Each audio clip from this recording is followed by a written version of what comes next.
Ok. A caldeira, na verdade, é mais ou menos parecido igual a panela de pressão, processo. Aqui, imagine vocês, que seja uma caldeira, tem algumas empresas que as caldeiras são maiores, outras menores, e eles canalizam aqui. Colocam aqui tubulações até chegar no local das máquinas. Imagine vocês que aqui sejam uma hélice, tá? Lindo, maravilhoso, completamente reta, só para vocês entenderem. O vapor aqui, dependendo da pressão da caldeira, vai fazer girar essa hélice. Isso seria o processo da máquina a vapor.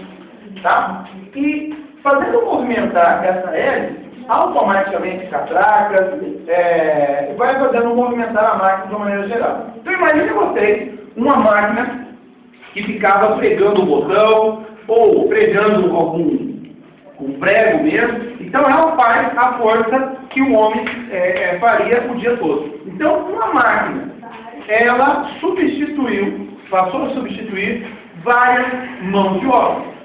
Então, por exemplo, o cara ficava lá batendo o martelo o tempo todo.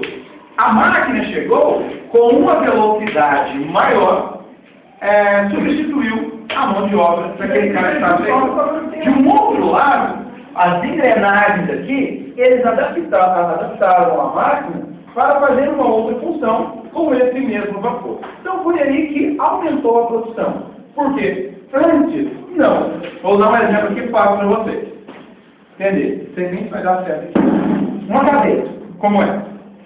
Tá? Hoje nós temos aqui na sala de aula várias cadeiras. Algumas com boas qualidades, outras, né?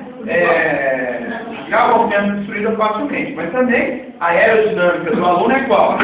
Sentar aqui, ao invés de usar os 4 pés, usa só 2 pés. Fica aqui, ó. Tá? No fundo da sala. Enfim. Essa cadeira aqui, vamos imaginar que ela é de ferro, tá? E plástico. Imagina uma cadeira dessa, tudo completamente de madeira. Algumas casas tem assim. Essa cadeira aqui, na época, antecedendo a Revolução Industrial, existia um cara chamado artesão. E esse artesão, ele fazia essa cadeira de que forma? Manualmente. Então ele mesmo ia até a massa, serrava a madeira, levava lá para o fundo da casa dele, uma oficininha rústica, serrava, lixava, pregava, pintava e ele levava para vender. Observe que esse cara, sozinho, ele fazia todo o processo até chegar no final. Com a Revolução Industrial, não. Alguns empresários começaram a ser espertos. Opa, começou a sobrar mão de obra aqui, o que eu vou fazer? Eu contrato algumas pessoas, coloco elas em galpões e cada uma delas vai fazer uma parte dessa cadeira. Um vai fazer só essa parte do encosto, outro vai fazer a parte do assento, outro vai pregar as pernas, outro vai pintar, outro vai lixar e outro vai vender. Isso faz com que a pessoa torne-se especialista em uma área. Eu trabalho na fábrica, o que você faz? Eu faço o encosto da cadeira. Hoje, por exemplo, vocês sabem que a Coca-Cola tem uma fórmula que poucas pessoas sabem.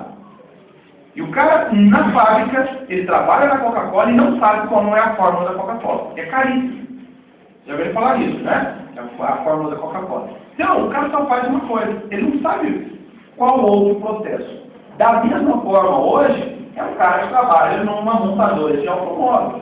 O cara trabalha lá, ele passa o cheirinho dentro do carro, coloca lá em determinados locais, aquele cheiro. Quando você compra um carro novo, pensa, nossa, até delícia, né? Um carro novo. Tá? Então, esse processo manual, chamado de manufatura, passou a ser desenvolvido como a maquinofatura. Ou seja, a máquina passou a fazer o trabalho do homem, ou pelo menos parte dela. Hoje, por exemplo, nas multinacionais, já não se contrata mais funcionário como antes.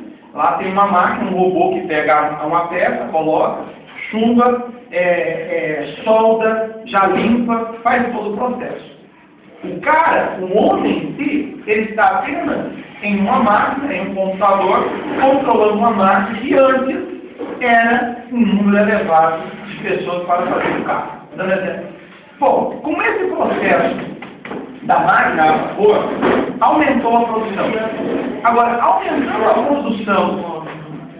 aumentando a produção, você precisa vender esses produtos. Agora é lógico, na época da Revolução Industrial, não era fácil. Por que não era fácil? O salário era um salário merreca. O homem, o dono da casa, vamos dizer assim, o pai de família, levava para trabalhar com ele a esposa e os filhos. Os filhos trabalhavam como aprendizes. A partir dos 7 anos de idade, já começavam a trabalhar dentro da fábrica, limpando a fábrica. Inclusive, não sei se vocês já assistiram um filme, A Lista de Schindler, tem um momento que eu acho fabuloso. Tem um outro filme também, O Menino do Pijama Listrado, que é até um livro aqui na escola. Esse filme é muito triste. E tem uma parte lá que o menininho fala, não, eles precisam dele. Tem um momento que o menino está limpando um copo na casa e a mão da criança vai até o fundo do copo. Tem um momento no filme A Lista de Schindler, por exemplo, em que eles são levados, enganados para um campo de extermínio e o Schindler, né, que é o alemão, que explorava essa mão de obra, ele chega lá para um soldado e depois eu dou outras, né, eu arrumo outras crianças para você, essa aí nós vamos matar. E o que ele fala? Você já imaginou? Você consegue colocar a mão dentro de uma cápsula? De um canhão, uma cápsula de munição? Não. Essa criança com os dedinhos dela consegue fechar. Aí o cara... Então, as crianças eram utilizadas, somente na Segunda Guerra Mundial, nos campos de trabalho, para essa função. E na Revolução Industrial, não era diferente. Então, eles pegavam, aproveitavam. Então, a criança trabalhava até os 18 anos, como aprendiz, não recebiam nada. É lógico, até chegar aos 18 anos, aí sim eles começavam a receber um salário. Agora, esse salário, tem um cara chamado, um historiador chamado Eric Hobsbawm, ele escreveu um livro, A História da Riqueza do Homem. E nesse livro, ele retrata aqui o quê? O dia a dia dessas pessoas nas fábricas. E detalhe, a pessoa, o trabalhador, era punido com um salário. Por exemplo, 30 dias. Lá eles trabalhavam de segunda a segunda. Em média, 18 horas por dia. Morre de inveja, sem receber hora extra.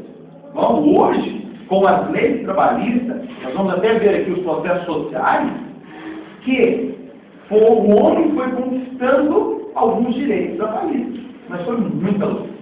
E trabalhavam em 16, 18 horas por dia, moravam normalmente próximo à fábrica. Os empresários, os donos dessa fábrica, arrumavam galpões e colocavam aquelas pessoas para morarem ali, bem próximo, de forma subhumana. Alguns iam para a periferia, morar na periferia, porque lembra dos processos de cercamento que eu falei? Vieram para a cidade para conseguir um salário, porque não iriam morrer de fome lá nos campos. E lembrando que o próprio parlamento inglês cercou a terra e eles não tiveram uma solução. Bom, então, voltando dentro das fábricas, o dia a dia nessas fábricas, não foi fácil.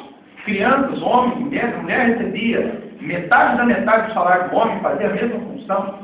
O aprendiz, quando entregava 16, 17 anos, o pai já colocava ele para trabalhar mesmo. E você precisa ser alguém na vida. Escola, esquece.